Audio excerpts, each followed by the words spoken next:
I am here with Larry Sharpe. Wow, Larry Sharpe. Larry is sharp. That's beautiful. I'm sure you heard that before. Larry is very, very sharp.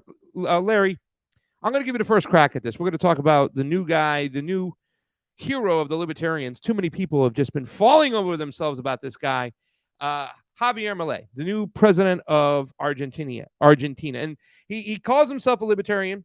Now, here's the thing. If you have a big welfare state, Larry, and even though you believe in libertarian economics, you can't just cut it right away. If you cut the welfare state, you're going to have too many people who are dependent on those social programs, and you're going to cause chaos. And that's why so many people have been going into the streets. Not only Javier Milei, who's supposed to be a libertarian, freedom of speech, is quelling speech and arresting people who are out there protesting. He's also owned by BlackRock. He's been taking huge loans from the IMF. So he's owned by the Fed. I know you guys hate the Fed, right? The Creature from Jekyll Island is supposed to be every libertarian's favorite book. He is pro intervention because he supports Israel. You know, he wears the hat and goes out there and whatnot. He showed up to his inauguration with a Ukrainian flag. I mean, the guy is a puppet, a cuck of the United States empire. So, Larry, my question is, how do you like this guy just because he wears a libertarian name tag when he's not a libertarian? You're unmuted. You're muted. You're muted, buddy. How about now? Am I muted now? Nope. Okay. Yes. Afuera. So, yes, there is no doubt. Afuera means out. Go. Yes, get out of there. Yes. Yes. Gone. That's correct. That's what he does with all of these agencies. He has cut, and actually created the first surplus in 10 years. First in 10 years. He has been cutting everything you said he was going to cut. He does. And he's at 51% approval. He's at better approval than Trump, better approval than Biden. And this guy's cutting everything. You are incorrect, my friend. You can't cut when things are that bad. People know they have to grow. They've been hammered and broken for decades. And you finally got a guy who actually cares. The guy, he flies commercial. He actually flies commercial. He's not afraid of being offed. You would find one of our guys do that? No way. This guy just flies commercial. He's not even afraid of his own people. Are you kidding me? Is he perfect? No, he's got all kind of problems. But compare him to any other guy, he's magical. You're trying to tell me that Biden's not owned by the same people you just told me they're owned by? That Trump isn't owned by the same people you just told me? They're all owned by the same people. I don't support Biden. I don't support Trump. And when you're cutting government spending and then you give yourself a raise and he's getting backlash from it, and people are in the streets. You're wrong. You're wrong. He's using the Biden argument. But not 51% of them are. Oh, inflation is slowed down. Yeah, because it was shooting through the roof so high that it had only one place to go, but down a little bit. But it's still ridiculous. He's removed Argentina from BRICS. He is there are protests in the streets of this guy, and this guy's arresting people left and right. This guy has been a disaster. Not to mention he has given he's given so much of Argentina's natural resources to who? BlackRock, Vanguard. He's taking huge IMF loans that go on austerity measures on the people. So I don't know where you're getting your information from, but this guy has been a failure across the board. Not at all. You are incorrect. And I'm telling you, I'm going to come back a year from now. I want you to let me come back a year from now. Come back on this show, and we're going to talk about it, and you're going to see how much better they're going to be off than they are today. 1 year from now, come back, and you will see the Argentinian people will be better off than they are now, and it will be clear and obvious. Now, is he perfect? No, he's got tons of problems, of course. But damn it, he was a libertarian. He spoke about cutting government. He spoke about privatization and got elected. And you know what else he did? He did something that no politician in this goddamn country does. He promised something, and then he did it. Right? He promised something, and you might say, wait a minute, Larry, I don't like what he did. So what? AOC is my congressperson. She ran and said she was going to give us Medicare for all. Did she? No. Wouldn't even vote for it. She's a liar. And Republicans said they're going to fix the government. Over to BlackRock. No. Larry Fink is going to visit Milei and get more investments. His way to de-dollarize. You guys hate the Fed. He went and took huge IMF loans. Huge IMF loans. He's putting the country in danger. Okay? You're right. I'm not saying you're wrong. How can you say when he gets huge IMF loans, now you're a slave to the Fed?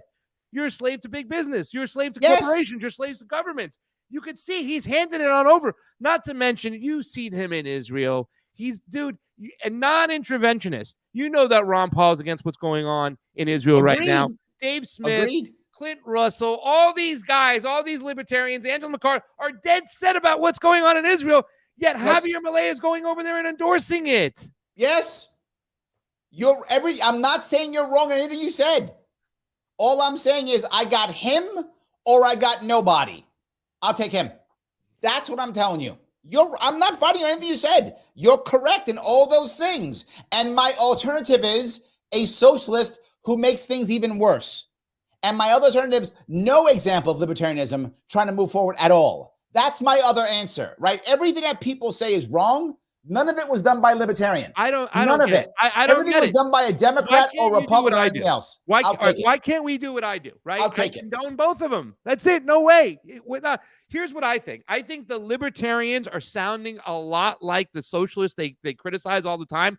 Oh, now you insulted me. Ideology, married to their ideology. The fact that this guy wears a libertarian name tag, and that fact that you guys can't say, no, this guy is not a libertarian. We don't endorse him. He's an interventionist. He's all in for BlackRock. He's all in for Israel, the Zionist state, and he should be 86th. Why can't you have that stance? I don't get it.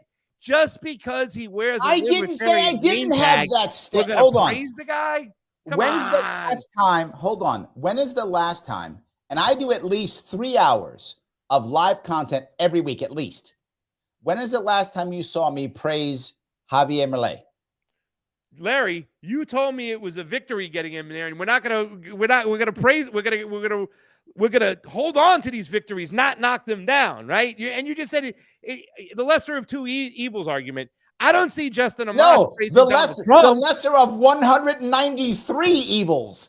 There's 193 countries in this world. I got one libertarian who won. You take that away from me. You got to give me something here, man. You give me nothing. I'll take something. It's the only one I got, right? You're gonna tell me that you're gonna tell me, well, I'm a socialist in Cuba. Cuba's got problems too, but you're still gonna be like, okay, I'll take a Cuban victory. I get it. This is all I got. I'm not taking away the one out of 193 countries, the one victory I got. I'm taking it. No, the lesser of 193 evils, not the lesser of two. The lesser of 193 evils. Yes, I'll take my victory. I'll take what I can get. As broken as he is, and he is broken, that's better. I feel better. That's better. The lesser of 193 evils. I don't see a victory with this guy at all. Look at this over here, right here. Look at this one right here. Okay. Zelensky attends presidential inauguration at Argentina. He's not a libertarian. It's not a victory. It's something that a lot of the libertarians say, hey, you know what? I'm going to be very forward with you. Hold on. We got to move on. Be very forward with guy. Let's get a real libertarian in there. Even if I won as governor of New York, I would have had to kowtow at certain points to get certain things done. I would have had to. There's no doubt I would have had to. No doubt I would have had to. The second that, and I think you see the same thing in many of the socialist countries. Many people who are socialists say, look at Cuba, how good it is. Well, Cuba's had to do some terrible things too to survive. Of course, because of the situation that they're in. Absolutely. And I think Javier Milei will have the same thing. He'll do some things that are not good so that he can also survive. And I'm not saying it's great. I'm saying this is what I got. Let's see what happens. I think it'll be better than it would have been without him. Hopefully, he'll be the example that we can look at. And something else. He's the first guy that has broken into this wall. And whatever he does, hopefully, we will learn and realize, don't do that, don't do that, don't do this. And we'll figure out a way to actually have a libertarian leader in a country. We haven't had one, ever. And now we got one. Because he's not a libertarian. He's a neoliberal cuck that's bought by the Fed. But that's okay, I think you're mad because your socialist didn't win. I think you're jealous. No, you're jelly. Expected that to happen because that particular socialist. First of all, they jailed the person who was going to win, right? The vice president. She was going to win. That's who the people wanted. She was very, very popular. They jailed her. The United States went and pushed to make sure she couldn't get in there. And I just was saying, listen, at the end of the day, I get it. If you're going to say that this is the lesser of two evils and you're going to argue that case, lesser of 193 I don't see that happening. Evils. I see a bunch of libertarians still praising Javier, and they shouldn't. They should realize what they got themselves into. And that's because listen, Larry, I've been to a lot of Latin American countries, and I've observed a lot of elections, right? We can talk elections all day. I don't want to do it today because I don't want to get us in trouble because they're already starting to take people down left and right as they're talking about the Putin election. They're on high alert. Yep. But you ran for governor of New York. You know how corrupted that system is. Whatnot. I've been over to these Latin American countries myself. there's not a lot of libertarians making the trip with us. There's not a lot of conservatives making the trips over there. In fact, when I go there, I'm probably the most right-leaning person. And I don't consider myself a conservative in any way, shape, or form. I consider myself a leftist libertarian, but I'm not a libertarian. I just believe in my civil liberties so high that I want to elevate that word. Freedom of speech, Julian Assange, freedom of a 100%. press. These are things I want. So that's why I highlight that. But that's the problem, that people look at the macro of the whole situation without going and getting their boots on the ground and understanding the micro, what's going on the ground. I do. So I do that work, so I understand that. And at the end of the day, all these countries, no matter what, they want national sovereignty. They want the United States not getting involved. They want to rip up the Monroe Doctrine, say, get on out of here. But a lot of these countries, you know what I'm saying, they don't necessarily want what Javier is offering them. And that's just something that I have to point out right now, because that's something that's not looked upon. And I think it should be, I think that libertarians should say right up front, libertarians like yourself, libertarians like Clint Russell, Martha Bueno, all these people that I respect and love, and say, this guy's not a libertarian. He's a cuck. He fooled us. Don't support him. Get rid of him. Let him go down, because he is not a libertarian. He's an here's interventionist. what I would say. He's a cuck of the Fed, and he removed them from BRICS. If they would have stayed with that same socialist government and entered BRICS, Argentinian people would have been better off. And people of Argentina are not better off. Here's what I will tell you. Invite me back on a show a year from now. And if he has become the guy that you say he is, if that's true, I will eat crow and say I was wrong and he wasn't libertarian. I will say it. I will say it publicly to you. I'll say I was totally wrong. Pasta, you were so right. What was I thinking, brother? Man, you got me. I will say that. But I don't think so. I think I'm going to be right a year from now. I think we have enough evidence for now to say it, but that's okay. And a couple things. Number one, I don't want to wait a year to have you back. I want to have you on as a regular. I'd love for you to come back. I've been going through a lot of technical stuff and things have been crazy, so I haven't even been able to properly set up for a show. I usually have a different setup with a nice TV behind me and a camera.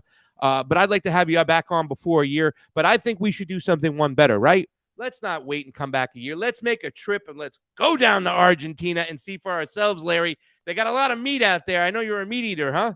I am. I'm on keto. I absolutely am. Yes. I do a lot of keto stuff too as well. It's how I lost weight, intermittent fasting and keto. I used to be a vegan at one point, believe it or not. But now it's that's a terrible idea, my friend. But people like it. So they do what they want. The idea behind it, it's like communism, right? It's good in theory. I don't want to see the suffering of animals, and the way we have factory farming in this country is gross. That's true. Yes. That's why I look into guys like Texas Slim, who have nice, good sourced beef with no GMOs and all that stuff. The way, Putin, who's so awful, who banned GMOs from his country. Larry Sharpe, let people know where they can find you, what you got going on, and when hopefully we can have you back on soon. You're amazing. I love what you do. I love what you stand for. I can shoot the shit with you all the time. Let people know. I appreciate it. Larry Sharpe on all the things. Larry Sharpe on YouTube, Larry Sharpe on Twitter or X, Larry Sharpe on Facebook, Larry Sharpe, and that's Sharpe with an E, and the E stands for entertaining, because I entertain people. Yes, I do it all the time, and I do a show Monday nights at 9. I do an actual live radio show out of Rochester, New York, WYSL, every Tuesday at 1. And I do some kind of show usually around 7 o'clock or so. Today it was your show, but I often do some kind of show, my own or somebody else's, around 7 p.m. almost every other night. That's great. Larry Sharpe, ladies and gentlemen, thank you so much for joining the show. We'll speak to you soon, Larry. Be safe out there. Come on back soon. Have a good one. You got it, buddy.